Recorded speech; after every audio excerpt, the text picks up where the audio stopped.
आचार्य पंडित सुशील कुमार महापात्र प्रथमे आपण को स्वागत जनाऊँगी आज पवित्र फूलदल उत्सव को आसवा हेतु समस्ते जानती पुषमास शुक्ल पक्ष दशमी तिथि ठारू पार्वणर ऋतु आरंभ होता है फगुर यात्रा आरंभ होता है से दिन ठारू महाप्रभु सुदर्शन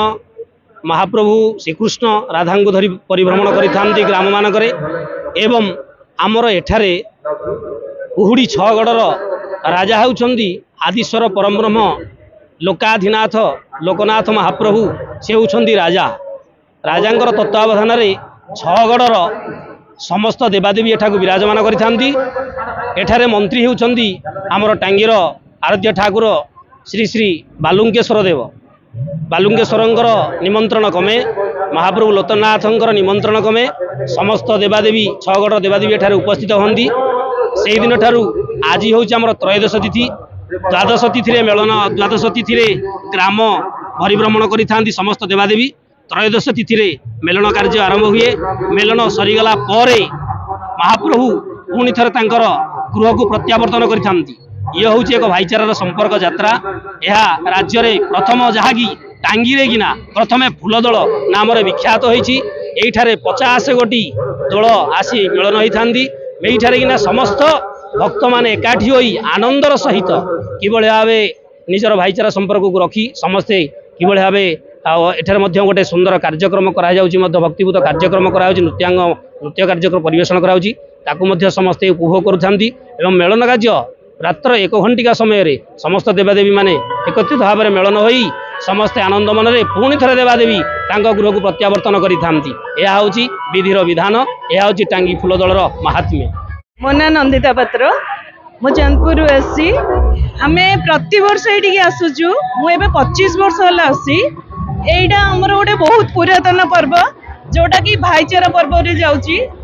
आपण देखिबे एठिका लोक माने प्रति वर्ष को थरे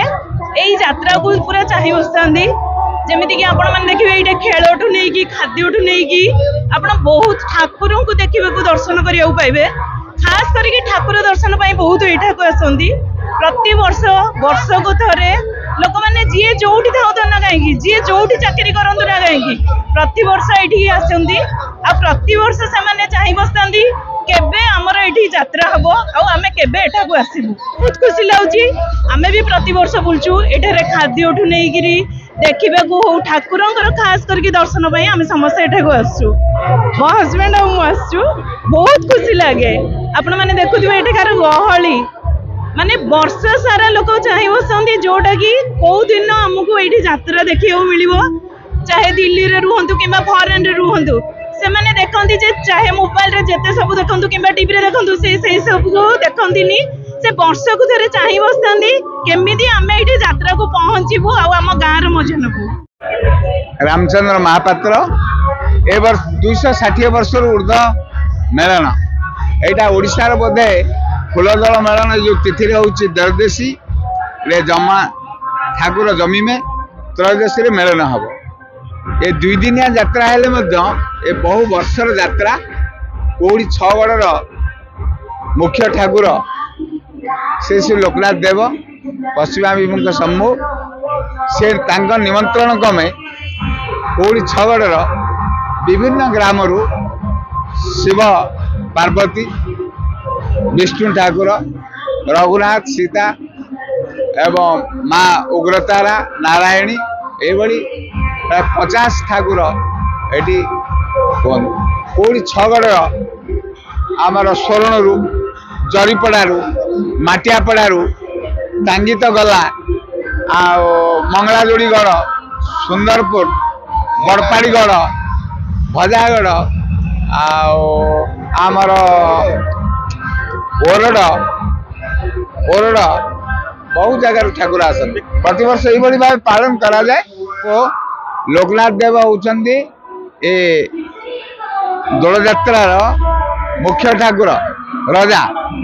तांकर निमंत्रण क्रमे विभिन्न जगार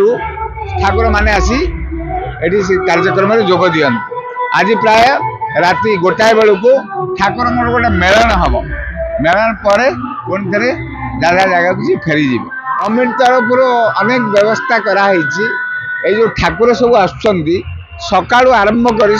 राति 12टा पर्यंत सब विधि विधान रे कार्यक्रम करा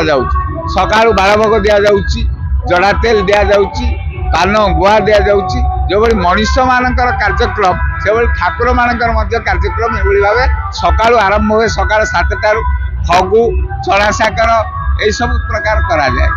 कौड़ी छगड़ ठाकुर आसती कौड़ी छगड़ 50 ठाकुर एटिकी आसती एवं 50 ठाकुर को देखा हेले आमको 3-4 दिन लगे